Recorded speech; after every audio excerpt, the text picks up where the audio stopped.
Well, it's a pleasure to be with you guys. Um,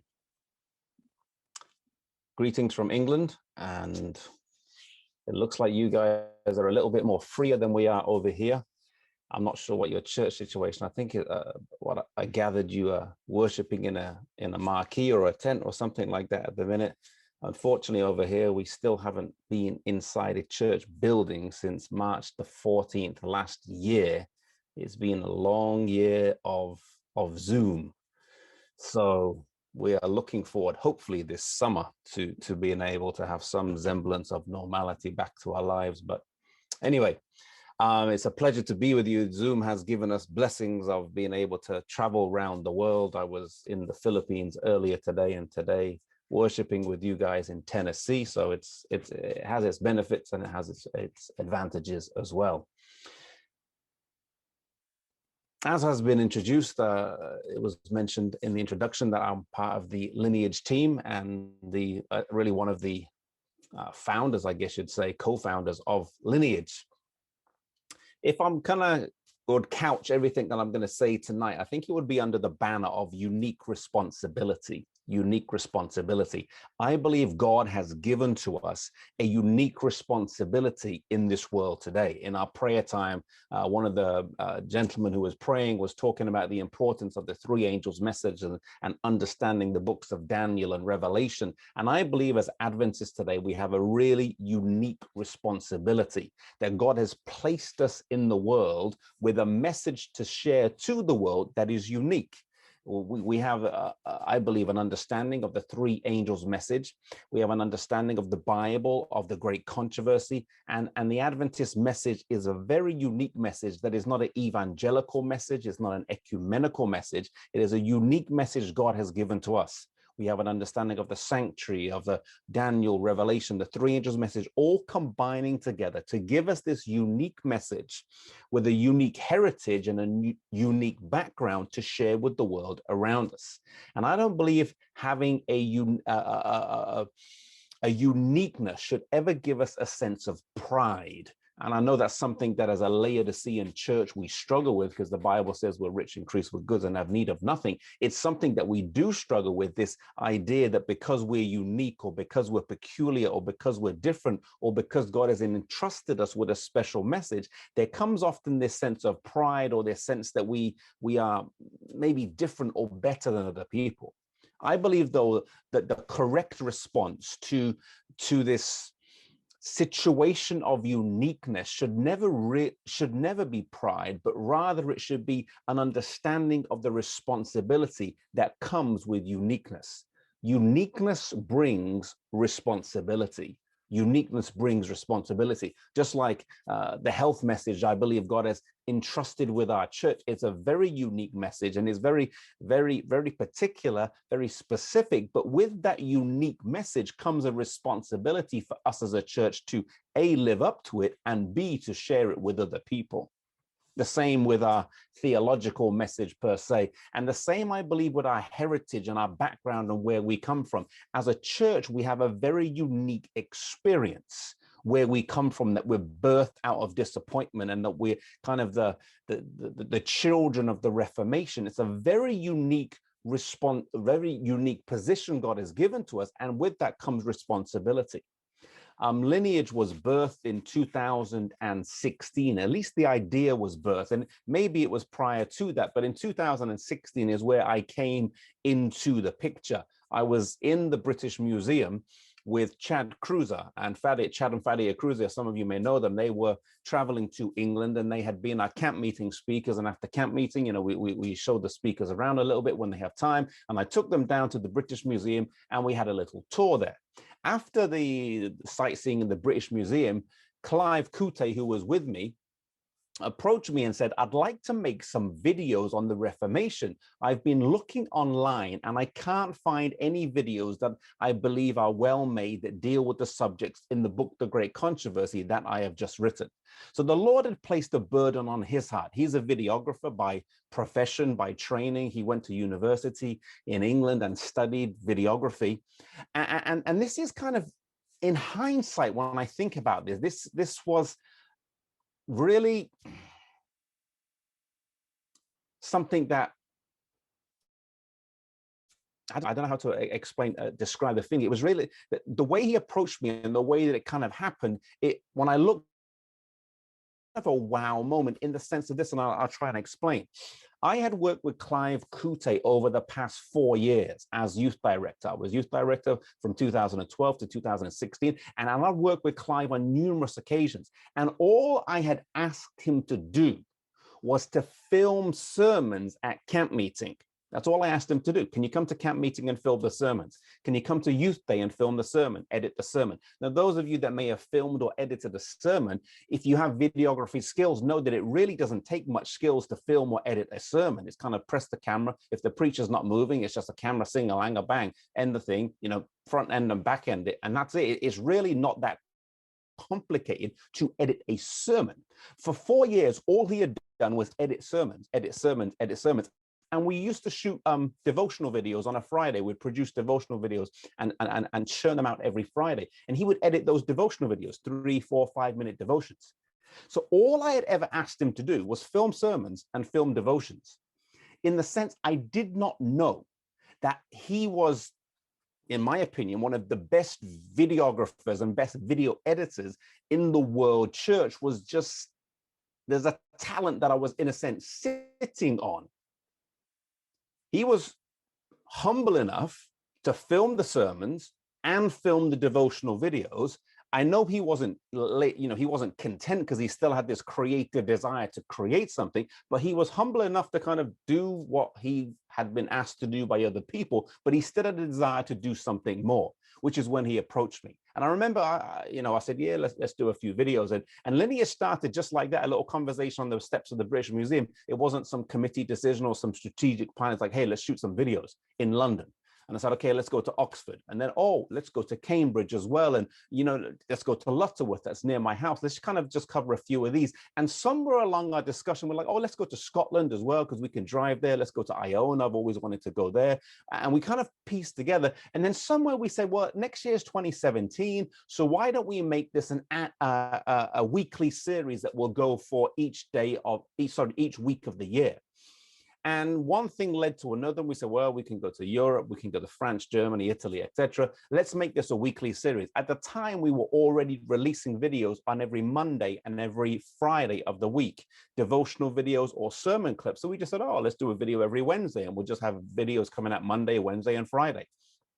And when I look back as to how Lineage started, it wasn't this kind of strategic plan. It was just this kind of desire. And God took the simple knowledge that we really had, at least I know I had at the time. Clive had the skill as a video editor, but we never really sat down and had a meeting around a table and let's plan this. It just kind of really happened organically. And it was actually only 1 week before we launched the video series. The plan was to release the videos on the NEC Youth, which is, NEC Youth Director, was to release the videos on all the NEC Youth platforms, NEC Youth YouTube and NEC Youth Facebook, because it was a quote unquote an NEC Youth project, as I was the youth director for the conference at the time. And it was about a week before that I thought, well, one day I won't be youth director and I won't have access to those social media pages. Maybe we should create a page just for us. And so we created a Facebook page with about a week to go, and a YouTube account with about a week to go, and an Instagram account with about a week to go. And that was kind of, an afterthought at the time, but obviously looking back, it was the right decision to do. And so many kind of decisions just kind of happened like that. We just kind of went along and things kind of, team members were added to the team. And it really started with a great level of commitment and sacrifice. I remember when Clive approached me and said, well, I'd like to do these video series. And I said, okay, we're going to film these, eventually they're going to film these 40 videos. And I said to him, I was very honest. I said, look, I'm don't have a budget as youth director to pay you for this project. Like, I have the money to do my summer camps and my Bible retreats and all those things, but I don't have a media budget to pay you what pay you anything really.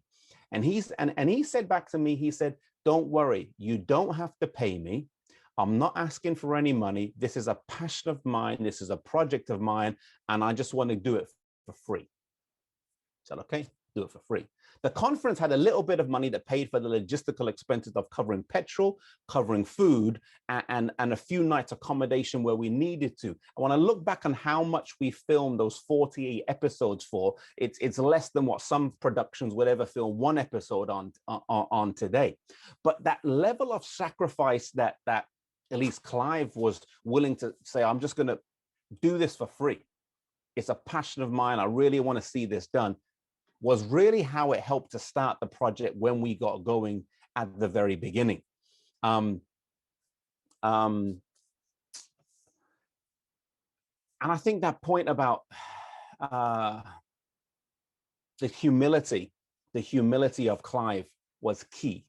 Myself, I didn't have any background in videography. I didn't have any background in filming. You know, I had, this was before Zoom. It was before preaching to cameras, and before all of that, I had barely preached any sermons to a camera. Maybe a couple of times that I had kind of preached in front of a camera at GYC, but that really is very, very different to filming on set and on location. And so I didn't have personally a background there or a experience there where I could say, no problem, let's go ahead and do this. I'd never written any scripts myself. I had, even though I liked history and even though I liked to visit these sites, I'd never written a script for a program before. And so it was all, in a sense, new. My only experience filming on location was actually with John Bradshaw. He had flown to England in 2016, which was about 6 months before. And he had said that he, you know, hey, can you help me drive around? And so I was essentially his driver, just driving him and the crew around to Coventry and Scotland and a few other places, and carrying bags and holding up, you know, those light reflectors and all those type of things, just kind of, you know, being the dog's body, doing whatever jobs they needed us to do. So I had a little kind of just watching what happened on set, but I never envisioned that that would, you know, become anything more than that. But it was just a cool experience to kind of travel with the It Is Written film crew and John Bradshaw and see what was going on. But that little bit of experience in some ways kind of helped out a little bit. But the point I'm trying to make is there really wasn't much experience, much background or anything like that. And I think a lesson from that we can, that at least I learn, is God doesn't always call us into places where we do have the experience or we do have the training or we do have the qualifications per se. He may call us into an area where it appears like on the surface of it, we may not be the person for it, or we may not have the background in it. But when we're humble and obedient and willing to follow God's calling, he is able to provide and fill in the gaps in our human talents, in our human experience and in our human baggage, so to speak, and fill those in, and is able to bless in ways that we would not envisage. He is able to bless. As the lineage kind of team went on, it kind of grew bigger and bigger. But the initial kind of, I was asked the question, what was the vision behind it? The real vision behind it, when Clive approached and said, I want to make these videos, I was youth director at the time, and the purpose really of doing the videos, and I believe has been a blessing to people, was because in this day and age, even though you see me surrounded by books here, the reality is most people don't read much today, unfortunately. So if you know, when I was growing up, if you wanted to learn about church history, you kind of had to, you know, pull off Great Controversy off the shelf, or you had to pull off Truth Triumphant by B.G. Wilkinson, or some other book like that, and read church history. But people aren't really reading today. We live in an illiterate society. Illiterate are people who can read but don't read. They've learned to read in school, but they don't actually physically read anything today, except to just get information and read, you know, scan for what they need to know. But they don't read for the enjoyment of learning and grasping a text. We don't live in that society today. So if we could create videos of history that helps people understand their identity. Lineage is really built on the idea that our identity today is linked to understanding our heritage and history in the past. Who we are as individuals today is connected to the past. You know, you're seeing people do these DNA tests, 23andMe and Ancestry.com and all these type of things. And people are fascinated when they spit into a tube and they find out that they're 23% British and 46% French, and they've got 2% Cyprus and 1% Algerian and 6% Russian, and it's all, and they thought that they were pure blood something else. And it's fascinating when people find out where they come from. And I think in a spiritual sense, the same thing. Where do we as Seventh-day Adventists come from? As a church, we didn't form in a vacuum. We didn't just begin in the middle of, we didn't just start in 1863, but there's a heritage of the Advent movement. There's a heritage of the Awakening. There's a heritage of the Wesley movement. There's a heritage of the Reformation where we come from. And when we understand where we come from, it can help, and I believe, build our sense of spiritual identity today, knowing that, yes, we need to have our identity built on, the Bible, and have our identity built on our understanding of the prophetic message we have today. But understanding what our shared, in a sense, sacred history is, and the heritage and the sacrifice that has gone before us, gives us a greater sense, I believe, of the responsibility and the uniqueness of the message that we have today. And so putting all of that together, I think, is important. And it's interesting when we look at lineage, that when we look at our online stats, our goal was always to reach young people, and we do reach young people in our viewing figures and online analytics. I think our highest percentile of people that we reach are the 18 to 35/40-year-olds, at least, the accounts that are registered. Those are the largest groups we meet. And interestingly, we reach a larger amount of men than women, just by maybe a 4 or 5% swing, which is just kind of interesting, I guess, because I don't know what it's like over there in America, but over here it's like, well, churches, there's tends to be more women in church than men. We find it interesting that more men watch the program than women. I don't know if there's anything in that, or what the reason why is. As we did the filming, as I mentioned you earlier, we kind of learned on the job, and as we went.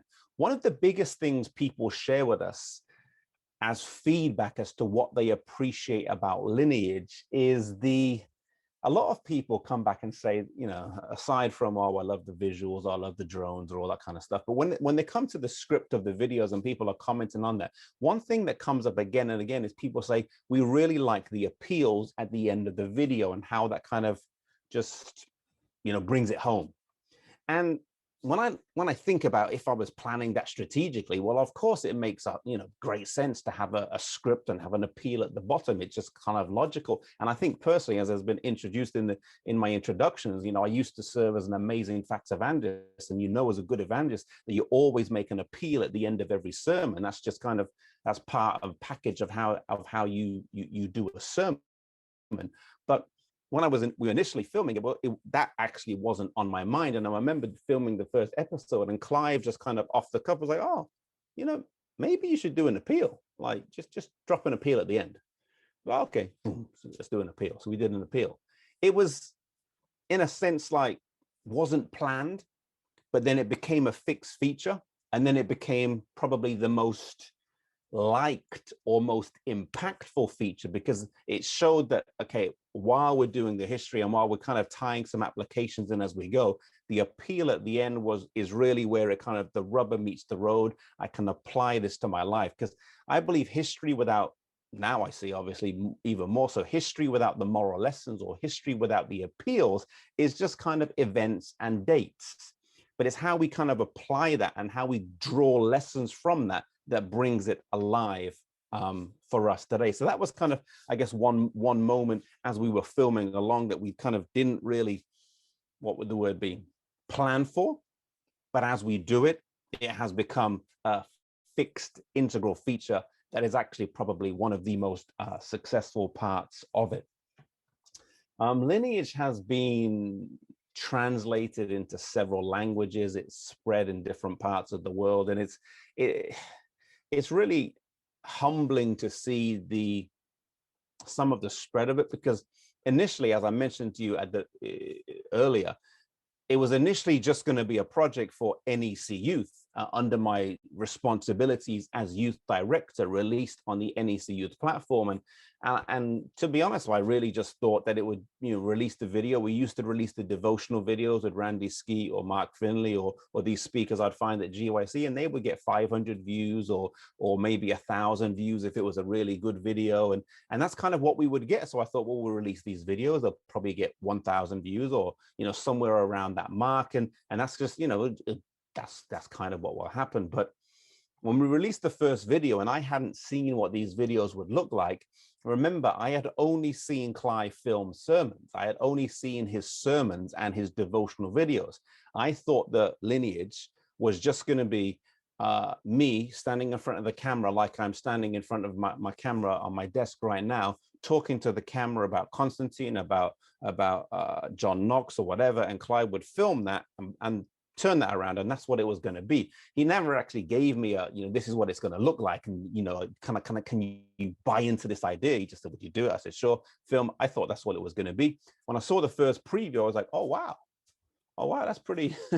That's a little bit more than I've seen you do before. That camera work, I've not seen you do all those kind of cool, slide changes and all that stuff that you do in the editing. Never seen any of that. So to me, it was like, oh wow, that's amazing. And then when the video released, the first one obviously got a lot more traction than just the youth of the North England Conference. And it, in some ways, I think it kind of filled a void maybe that was out there, and of providing something short, shareable, that was historical but relatable and appealing. And in some ways, it's a niche because not everyone's into watching that type of content. But at the same time, it did provide people a chance to travel to places that visually that they don't get a chance to visit. It did provide people a chance to kind of learn aspects of history that previously they had been locked to just the written page. And in that sense, it allowed people to learn and to grow. Some of my favorite stories that we have covered have really been the lives of some of the great men and women of the past, both the traditional great ones and also the ones that we don't always focus on so much. And I think going along this idea of unique responsibility, God has entrusted the Adventist Church with a unique responsibility. A unique responsibility. I think about in the Bible of Queen Esther. Queen Esther was still there in Persia or modern day Iran. She was there, and even though I know we could debate about the ethics of the book of Esther and all of the aspects about Esther's chapter 1, 2, and 3, but the reality is that when Esther chapter 4 hits and the Jewish people are in trouble and they're going to be wiped out, Esther is uniquely placed at a particular place in time, at a particular having particular advantages where she has a responsibility that is unique to her that she is able to fulfill. Thank God in Esther chapter 4, verse 16, she says, I'm going to go and see the king, and if I perish, I perish. I'm just going to do my job, and I'll take my unique place and the responsibility I can have and do something different. Adventists, I believe, are placed in this world at a unique time of Earth's history with a unique message, with a unique responsibility. And we live, in a sense, on the shoulders of giants before us. I remember taking one preacher around, and we went to John Wycliffe's church, and he kind of just stood there looking around, looking at the pulpit of John Wycliffe and the chair and the church, realizing this was where John Wycliffe translated the Bible for the first time into the English language in the 1300s, after centuries of darkness, and kind of in a sense of awe, just looking around. He says, we truly do stand on the shoulders of giants today. We stand on the shoulders of giants. He was placed at a unique place of history. There had been dark ages for years, and he was a scholar who understood the languages, and he was able to translate the Bible. It was also the time when there was schism in the Catholic Church, and so he was, in a sense, taking advantage, though it wasn't his purpose for that, taking advantage of the schisms and stuff going on, and able to translate the Bible. A unique responsibility. a unique responsibility. I think of Martin Luther as well, uniquely placed. He was a university professor.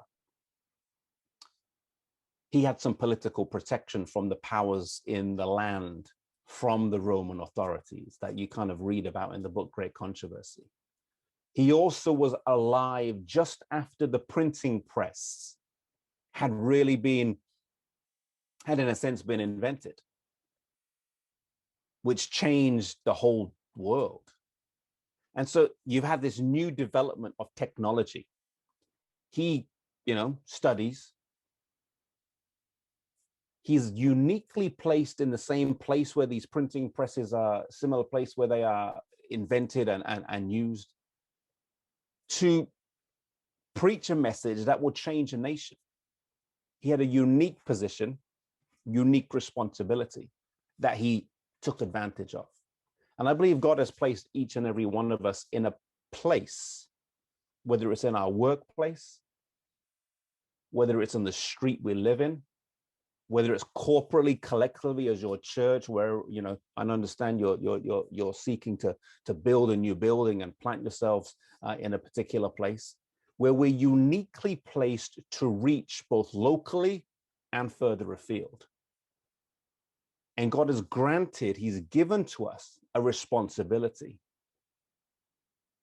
with that uniqueness. The uniqueness is not to make us proud that, hey, we've got the biggest church, or hey, we've got this, or hey, we've got that. But that uniqueness gives us a sense of the awe of the responsibility God has granted upon us to share the message wherever we may be.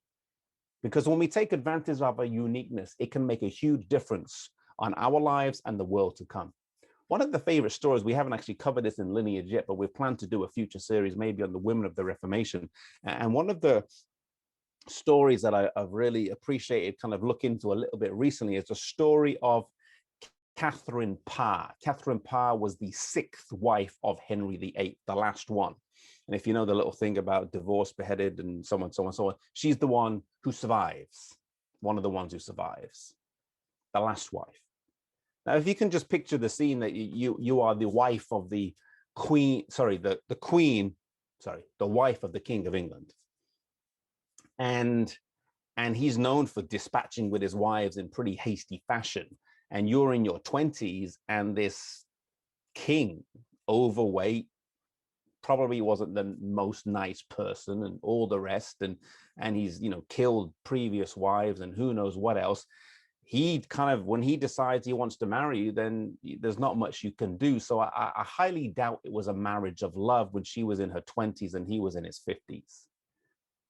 Anyway, she marries the king. She's not able to bear him any children. Though she did have children later on after he died, and she remarried, she did have children, but to him, she did not have children. So she's a childless queen to a king who only cares about having more children. She's very Protestant in her beliefs, and she was uniquely placed. And she made a difference, I believe, on the history of England. She has stepchildren under her. One is Mary, who would go on to be Bloody Queen Mary of England, staunch Catholic, would kill many Protestants. She was in her 20s by the time she married, and she wasn't really able to change her religious ideas. But she had Edward and Elizabeth, 2 young children, stepchildren, that were also placed under her care as the current Queen of England. And she kind of poured herself into those children, ensuring that they would have Protestant exposure, beliefs, and understanding. And so after Bloody Queen Mary died, after her 5 or 6 year reign, you then had Edward, who came to the throne at a very young age, Protestant staunchly, and shifted England back onto a Protestant trajectory. And then Queen Elizabeth comes to the throne for 45 years, from 1558 to 1603, 45 years of strong Protestant leadership that set England on a trajectory of Protestantism that would keep it on the Protestant trajectory for the next several centuries. And it's interesting that it kind of goes back to a queen who was stuck in a position that she probably didn't want to be in, but she made the best of the situation she was in. She trained the children under her care, And by training them, it had an impact on the trajectory of the whole nation. Uniquely placed she was. She didn't glory in her position as queen, but she took that responsibility and changed the next generation, but not just the generation of our children, but the generation of the country and the trajectory that England as a nation went on in the 1600s, the 1700s, the 1800s, and beyond. Protestant work ethic, the Industrial Revolution, and all those things. You could kind of go back to England being a Protestant country as being one of the first to industrialize in the world. And did it come back to a simple decision or the simple efforts of a stepmother on her stepchildren to guide them? God has given to us a unique responsibility today, unique responsibility, unique position, which comes with a responsibility. And I pray that whatever burdens God lays on your heart, sometimes people ask me, how do you know if you're called to do something? Well, I'm not really one that believes so much in these spiritual gift tests that we take a test of what our spiritual gifts are and decide, well, that's where God's calling me. Because I believe God calls us to where our burdens lie, and then he equips us in those areas where he calls us. We may not be qualified per se in that area, but when God calls us in the area, he equips us in that area. That we've, in our work as Lineage, we've made many mistakes along the way. There's been many areas we've gone into that we haven't had the experience or background. But when we've trusted in God and allowed him to guide us, he has been able to lead us and bless and take the ministry places where we probably never envisioned it would take us. It's truly been a privilege to see God open doors and see God lead and see God guide and work in the lives of the team members and influence people around us. I just want to maybe close with one story of Lineage, and that is, well, there's a couple of stories, but one of them is that there was maybe share with you a story of the reach of it, and that is that we see it used in churches, and we're encouraged when we hear people like yourselves in churches say that they use it and they watch it. And we see it used in Adventist schools, but we have seen it used in non-Adventist schools as well. And that's something that still blows our mind. That a school kid at a town in England would tell his pastor that in school class that week, in a Catholic school, he saw Pastor Ramdin on the screen.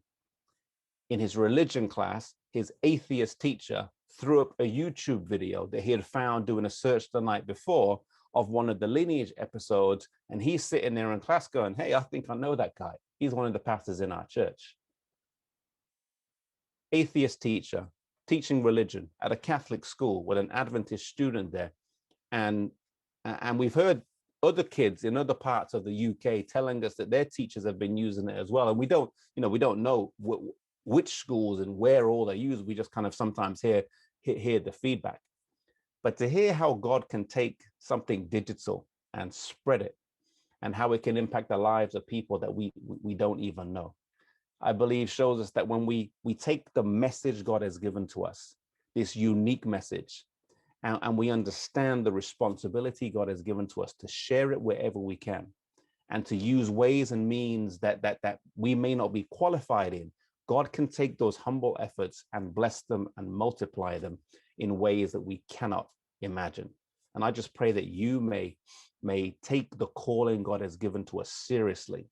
Take the place where you are positioned in life, work, or family seriously, and know that God is able to use you to bless the lives of others and bless the lives of future generations. So it's my prayer that God may bless you as a church and you as individuals as well. Amen. Thank you, Adam. And we all of us are each unique, and of course we can be uniquely used by God. And we thank you that you allow God to use you and Lineage, and of course Clive and all the others who were participating. It was very encouraging to hear how God led and how God was using you and how God brought it all together. And also glad to hear that there's going to be more. Well, we when you have a team of creatives and vision and people who yeah, there's no shortage of ideas. It's shortage of time, but we'll get to them eventually. If Yes, we're allowed to travel again. yeah, yeah, yeah. Well, if you can travel, you're always welcome to come to our tent if you want some fellowship. Thank You're you. welcome in Tennessee. Yeah. Well, we'll open up for some questions, and Hey, Jim, I have a question. yes, go ahead, Doug. Adam, I met you in GYC 2020. So last year, I actually bought one of your Martin Luther shirts. So if you want to support Lineage Journey, definitely check out the merchandise that they have. At the time, you told me that one of your most popular episodes was like the marriage of Ellen White. And I don't know if that's changed in the last year or so, but I'd be curious to know what a couple of your most popular videos that you've released. Good question. Yeah, the number one episode on YouTube, at least, is the first one. I think a lot of people come to the website and start at the beginning. So Constantine, Compromise and Controversy is the number one watched one. It's my favorite one personally. And the reason why it's my favorite one is because it was the first time I ever did a take of a paragraph clean the first time. And so I remember that. It's just like no mistakes, clean from the first time, and that felt good. But yeah, that's the number one. Number two actually is still Ellen White's marriage, and it climbs. I think it's on a few playlists. You can sometimes look at your videos and see what playlists they are on of other random people. So it's on a few playlists, and I think for whatever reason it gets high views. But the video, I reckon that eventually, probably in a year or two's time, that will overtake all of them, I think is going to be the episode 1 of season 3, which is creation, the flood, and something else. I forget the exact title of it. That one is climbing pretty quickly, and it's already disproportionately way higher than it should be. So that will probably eventually be the highest one, is my thought. Okay, we have a question that came through the chat. I'll go ahead and read it for you, Adam. Okay. So it seems like some scenes were videoed where it might be hard to get due to restrictions. How did you get those shots? Oh, very good question. Do you want to, any scenes that come to mind, if you just want to put in the chat box that you've seen? But yeah, some of the places we film, I guess I got to be careful how I say what I say, but Clive says in film school they learn something, and that was just film until they ask you to leave. So that's often what we do. And there's a few places where we filmed and they've said, hey guys, what you doing? But most of the time when we go to churches and places like that, we would go and ask them. And I think it's a bit different than maybe if we were It Is Written or Amazing Facts. One of the things they often ask you is, are you broadcasting on television? And we say, no, we're not. We're not broadcasting on television. We're on YouTube. And so they just kind of probably assume that we're a Mickey Mouse YouTube channel and leave us alone. And also one of the other big advantages in this day and age is that you can have professional cameras that aren't huge. So we film on the Sony A7S, which is, it just looks like a little point and shoot. And then we sometimes go to places where they say there's no tripods. I'm like, okay, no tripod, no problem. We have a gimbal instead.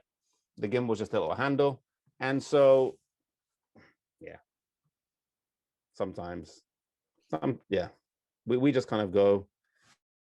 And because we don't use teleprompters, we don't have lights, it's sometimes just one camera and me, and that's all it is. It doesn't look very conspicuous. So we're able to walk in there, do the line and clear off. And oftentimes we're gone before they know who's been there. So it's easier to ask for forgiveness than permission. So you don't use the teleprompter. That's how many, what was your longest, maybe I shouldn't ask. Constantine's your favorite. How many takes has been the most? In the early episodes, it was quite a lot. The early episodes, it would sometimes be, I don't know, I have no idea, 4, 5, 6 or 7. Now it's a lot quicker, just a lot quicker now. Just, the short-term memory is more firing, easier. Good, good. Any other questions for Adam? I see a few hands up. Okay. Eric and Keith. Yeah, Eric. Yeah, Doug mentioned a shirt that they have. It's phenomenal. So make sure you get over there and pick it up. He's got, what, 3 other ones too, Adam? Something like that, if I'm not mistaken. Yeah, there's a couple of them. You've got Nailed It, Martin Luther. There's a John Knox, School of Hard Knocks. There's a Wesley, Method Man, Methodist Church. And there's a Tyndale Word. There's a few of them, yeah, little kind of funny ones. Yeah, there's some phenomenal ones, but I've had the privilege of being over there visiting. Adam took me to Lutterworth when I was in town a few years ago, and there really is something about being there where those things happened that makes it real. You can hear about it, but actually being there, and even if you can't be there in person, being able to experience it through what Lineage Journey is doing makes it very, very real. So it's really been encouraging to see how many stories, Adam, you guys have been able to tell and to make very real for people. Are there any parts of the story that you really want to tell, and it's kind of on your list of things to do that you haven't quite got to yet?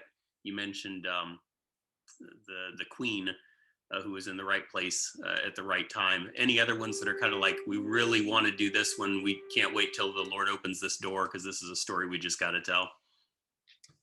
Yeah, there's a few. The women one is kind of a new idea, and that is to do a series, because one of the Lineage team members, you can find it on our website, just wrote a book called Sisters in Arms, where she has 8 chapters looking at 8 different women of the Reformation. And so we'd like to do, we recognize now looking back in that, season 1 was 48 episodes and 47 of them were all about men. Not that we're, not that it, whatever, I'm not trying to be politically correct or whatever, but there are some powerful stories of women. And so we probably would like to do a series that just looks at some of those ladies, be a shorter one, probably 8 or 10 episodes. That's a newer idea, but the one episode that we keep saying we need to do, and I really want to do, and I'm hoping to do it this summer, is an episode that I wish we had done in season 1. It should have really been episode 2, but we didn't do it for whatever reason. And that is an episode on Patrick. Because Patrick, we did Columba, we did Iona and all that stuff, but Patrick should have been the episode just before that. And we didn't do it, but now I look back and I wish we had done it. And every year there's a St. Patrick's Day, what is it, March the 17th? And I'm like, oh my goodness, we need that episode. So hopefully we'll film it this year so we can release it on St. Patrick's Day next year. That's what I'm hoping. So fantastic. That'd be great. Keith, if you have a short question, go ahead. Oh yeah, I guess my hand was still up. Everybody took all my questions at this point, but I do want to express to Adam just a slight bit of jealousy that we didn't think of the idea first at Little Light, because it's really well done. And every time I watch Lineage, I'm just amazed. And I will say, I know that John Bradshaw goes a little bit incognito with those A7s sometimes too. They don't carry the big cameras around in some of those places that it could get them in trouble. Yeah, they definitely come in handy. We did some filming in Jerusalem last year, and we were at the Western Wall, and we just walked up, turned around to the camera, did the paragraph, and sauntered on by. But they're very handy and very good cameras. Well, thank you once again, Adam, for sharing with us tonight. We know it's very late there, maybe early already, but yes, true. It's only the 31st. Yeah. So we really appreciate it, and again, we enjoyed the Lineage series. So looking forward to more.